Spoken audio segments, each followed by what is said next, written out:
En ce moment, les enjeux urbanistiques qu'on vit, c'est beaucoup celles que nos développeurs ou propriétaires vivent. On parle d'acceptabilité sociale, on parle de prévisibilité, mais on parle aussi d'accélération des projets. On ne peut pas transformer ce qu'on ne connaît pas. On est capable de déceler la sous-question derrière la question qu'un préposé de permis va poser ou un urbaniste. Donc, on est capable d'accélérer justement les processus à ce niveau-là. Bonjour à tous, Laurent Paquin, courtier immobilier commercial, senior vice-président chez PMML et Associés. Je suis en compagnie de Carl Carbonneau, qui est associé vice-président chez BC2. Carl, merci d'avoir accepté l'entrevue. Bien, ça fait plaisir. C'est moi qui te remercie de l'invitation. Ça me fait plaisir. On est au sommet, en ce moment, Sommet immobilier 2025 à Montréal. Il y a bien du monde, pareil, aujourd'hui, c'est crowded. Carl, on commence avec un petit peu d'entrée de jeu. Tu nous parles, c'est qui, BC2? Oui, bien, BC2, firme d'experts conseils en aménagement du territoire.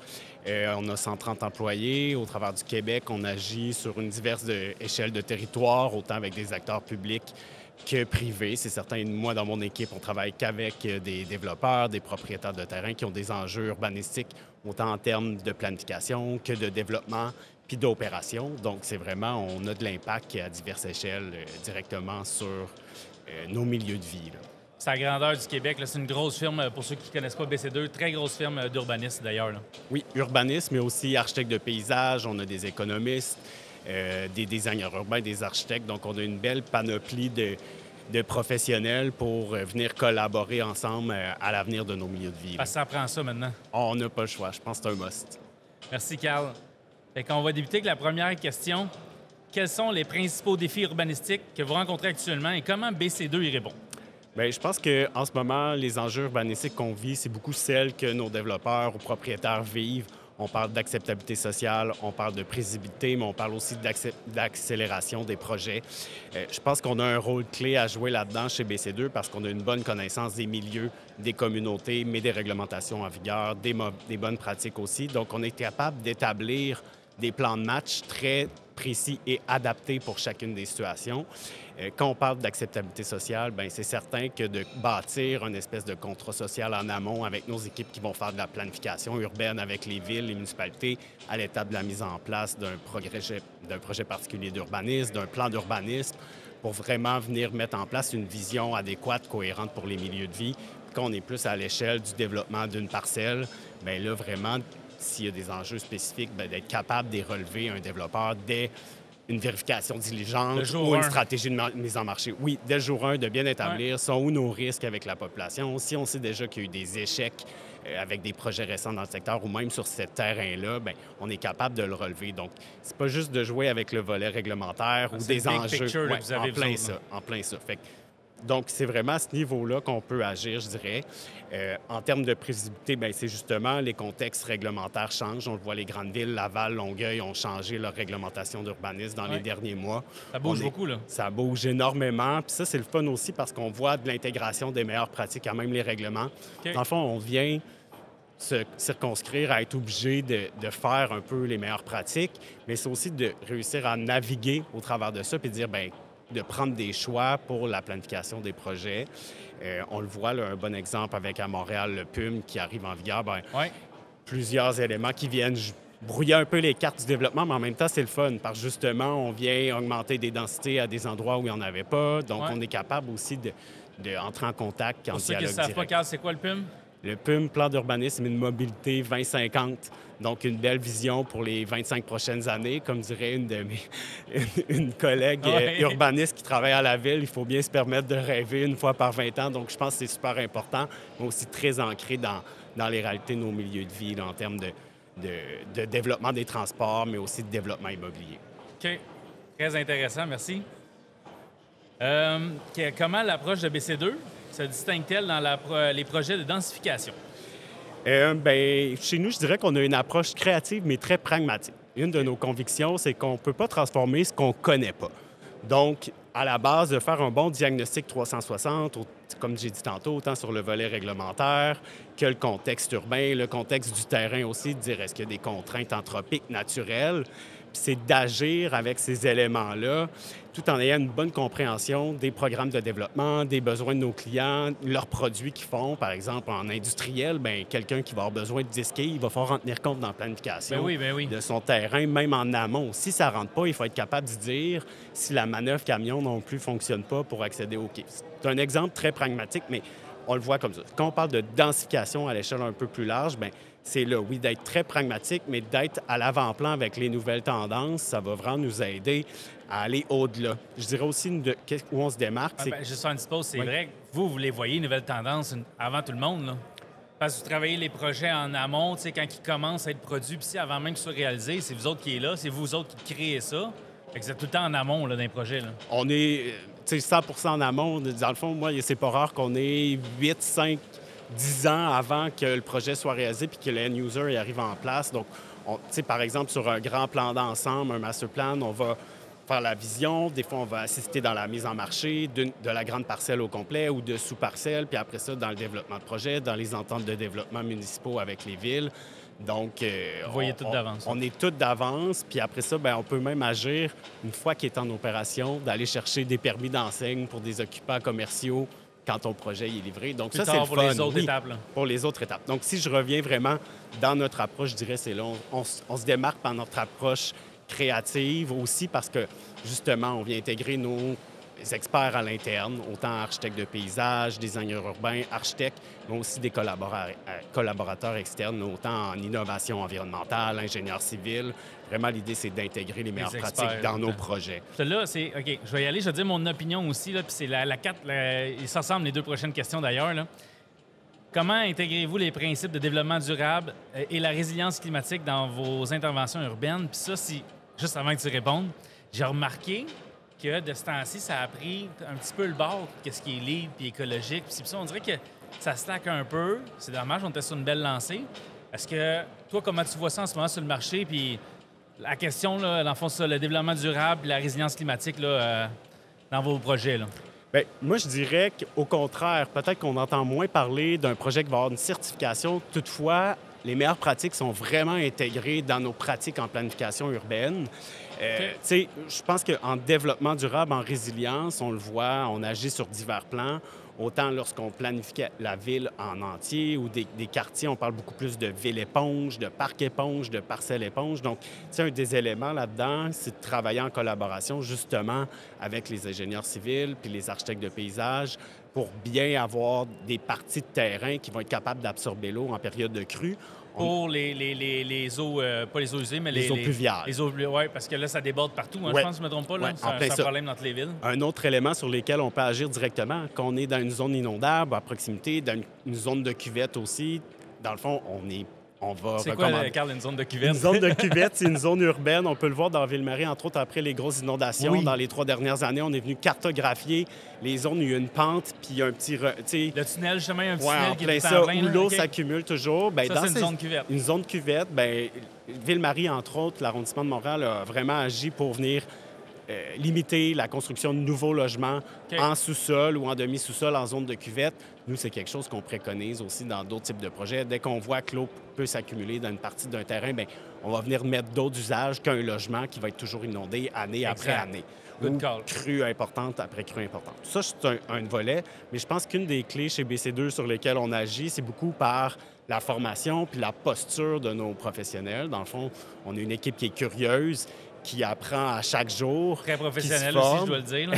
Oui, On en fait des effet. dossiers avec vous, là. Donc, c'est ça la clé. On a même des professionnels qui sont accrédités LEED. Oui, on fait quelques projets LEED à une année, des quartiers qui vont être accrédités LEED année ou des bâtiments, mais je dirais que c'est vraiment là où ça vient se teinter, quand je disais tantôt, les bonnes pratiques qui peuvent être en lien avec des crédits LEED, bien, pour nous, sont rendus intégrés dans la planification des dossiers. Un bon exemple, on a un dossier récent en industriel où il a fallu ajouter une partie de toit vert à l'exigence de la ville, qui était une demande du CCU. Le client était en panique. Au final, on s'est rendu compte qu'il y avait une baisse de son taux d'intérêt s'il faisait un projet avec une certification. Parce que la banque avait un meilleur taux vu que c'est un En projet plein vert. ça, parce vu que qu'on c'est un sait les projet financements vert. verts et bruns maintenant, Oui, là, on va dire en ça de plein même. ça. Là. Donc, on a été capable de démontrer que le projet était déjà planifié pour atteindre les crédits. On a travaillé avec un professionnel LEED, c'est la certification qu'ils ont choisie. Puis au final, on a été capable de vendre le concept à la ville qu'on n'avait pas besoin d'un toit vert pour avoir une certification environnementale. Fait qu'on a été chercher une dérogation mineure. Le client était content, il a sauvé des coûts sur son toit vert, puis au final, il a sauvé des coûts sur son prêt. Donc, au final, il est gagnant, même il a plus d'argent dans ses poches. On s'en va là. Moi, je pense que vous allez être débordé dans les prochaines années. Parce que moi, je disais tantôt, j'ai vu que ça avait un petit peu ralenti, mais je pense que c'est juste temporaire, selon moi. C'est plus le Trump et US. En tout cas, c'est peut-être des idées que je me fais, mais toi, tu es sur le terrain, tu le vois que ça ne ralentit pas pantoute. Moi, j'ai ma certification LEED aussi. Je pense que c'est rare pour un courtier immobilier d'avoir fait ça. Puis j'y crois beaucoup. Je pense que ça s'en vient, ça va être hyper présent. Puis c'est un must aussi qu'on fasse attention à tout ce qui est l'environnement, le traitement des eaux usées, la réflectance de lumière. Je pense que ce que vous faites, c'est un must, là, puis on est dans la bonne direction, là.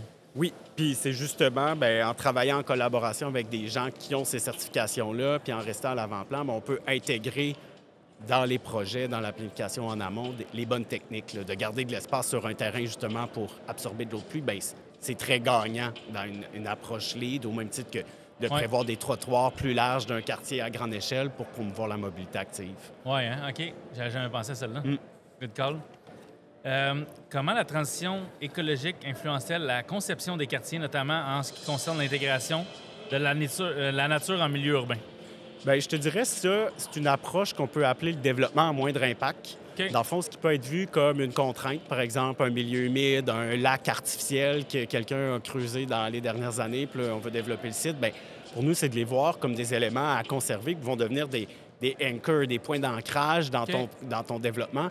Puis oui, peut-être qu'à terme, tu vas donner un petit peu plus que 10 de frais de parc réguliers, tu vas donner un 15-20 de parc et conservation, mais ça va permettre vraiment d'avoir un développement... En terre, là, pas en monétaire. En terrain, ouais, vraiment, okay. Quelque chose qui va devenir intéressant pour tes usagers, puis de venir le connecter avec, justement, ton réseau de mobilité active, de trottoirs, de retourner des espaces communs vers ces milieux-là, puis d'avoir des vues. Donc, pour nous, ça devient des accélérateurs de projets puis des éléments dans une vision claire, établie. Puis je pense que ça, c'est des bons principes qu'on intègre. C'est l'avenir.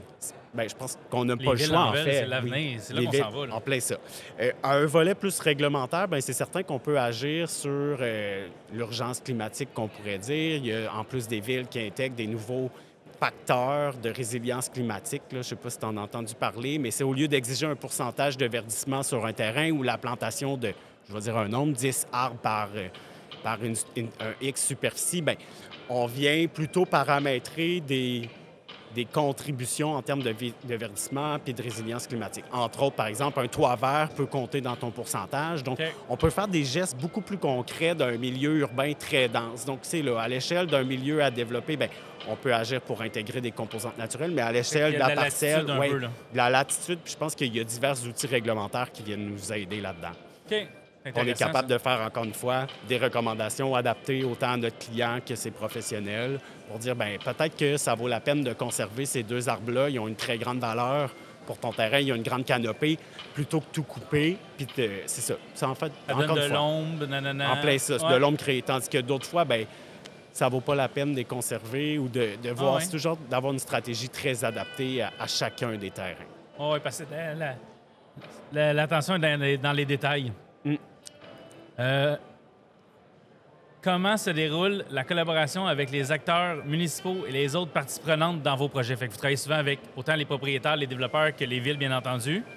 Oui. Comment ça se passe? Bien, je trouvais ta question tricky au départ, mais en même temps, je l'aime beaucoup parce que la collaboration, elle se passe bien. Je pense que les acteurs, ils veulent du développement. Dans une majorité de cas, les gens, ils savent aussi qu'est-ce qu'ils veulent. Donc, nous, à ce moment-là, on se retrouve dans une approche de conciliateur.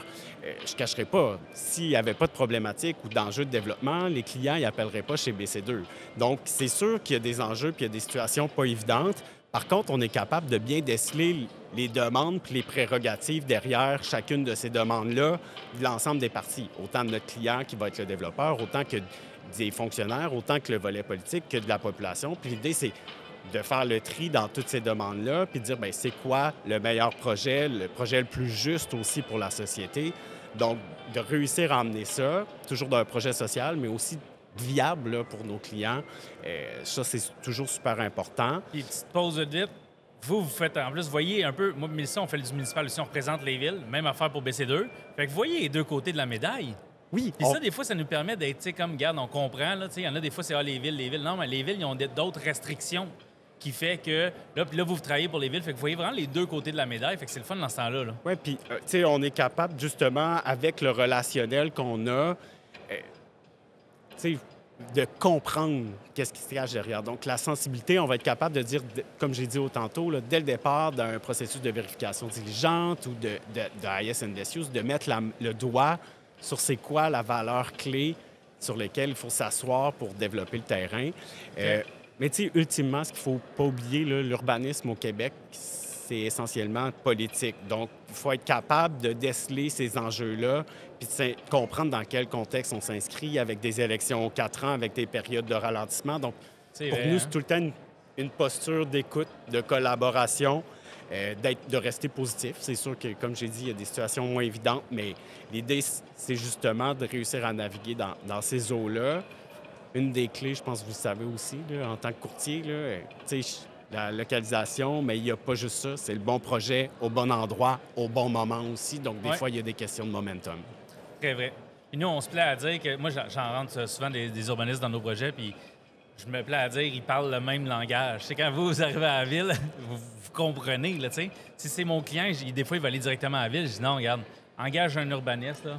Un urbaniste, un architecte, montez de quoi là, pour aller présenter à la ville? Je pense que tu as une très bonne clé à ce niveau-là. On comprend le règlement, les documents requis, on comprend, on est capable de déceler la sous-question derrière la question qu'un préposé de permis va poser ou un urbaniste. Donc, on est capable d'accélérer justement les processus à ce niveau-là. Puis je peux comprendre, monsieur, madame, tout le monde qui vont déposer une demande de permis.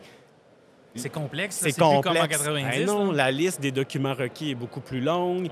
Il y a aussi des portes ouvertes dans les règlements. Là. Tout autre document pertinent, je veux dire, ça s'arrête tout. Donc, des fois, il faut être capable aussi d'avoir un bon professionnel avec nous pour dire, regardez, les réponses, on les a amenées, les questions sont répondues. Maintenant, comment on avance ensemble?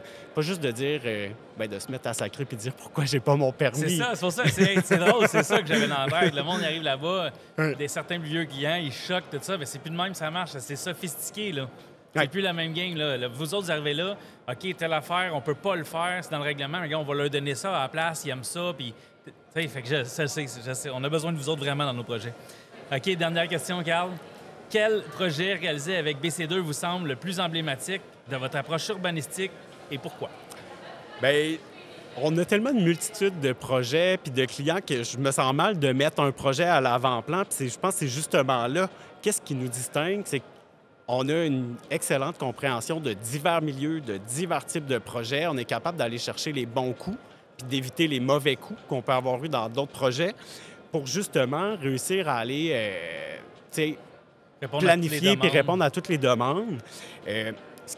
Pour moi, ce qui est emblématique dans notre approche, c'est notre volonté de l'ensemble des professionnels chez BC2 d'améliorer nos milieux de vie puis d'avoir de l'impact positif, autant pour nos clients que pour les villes. Puis, tu sais, des fois, l'impact positif, ça peut être aussi de dire aux clients, bien, si tu veux passer la porte de l'acceptabilité sociale, bien, peut-être qu'il faut que tu fasses une croix sur ton 9e étage, puis fais-en juste 8, puis le projet, il va passer parce qu'on connaît la clé.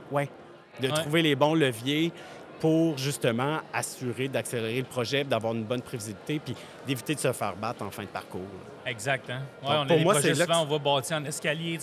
Quand tu approches des maisons, ça descend. Puis la luminosité aussi, le soleil, on le voit. Là, vous savez comment faire passer un projet. Là, en plein ça. Donc, puis encore une fois, l'idée, c'est qu'on ne connaît pas la recette. Il n'y a pas une seule recette, mais on est capable de l'adapter pour chacun des sites et des projets. Donc, je pense que c'est ce qui fait notre emblème. Très intéressant. Carl, merci pour ton temps. Merci à toi, Laurent. Super apprécié. Belle entrevue. Pour ceux qui nous suivent, continuez de suivre les Speakers Series. Ça va être disponible aussi sur YouTube, pml.tv, Facebook, Instagram. Ça va être LinkedIn, ça va être partout. Si vous avez des questions en urbanisme, gênez-vous pas. Appelez Carl de BC2, ça va faire plaisir de répondre à vos questions. Merci beaucoup. Ça fera un plaisir, effectivement. Merci, Carl. Bye-bye.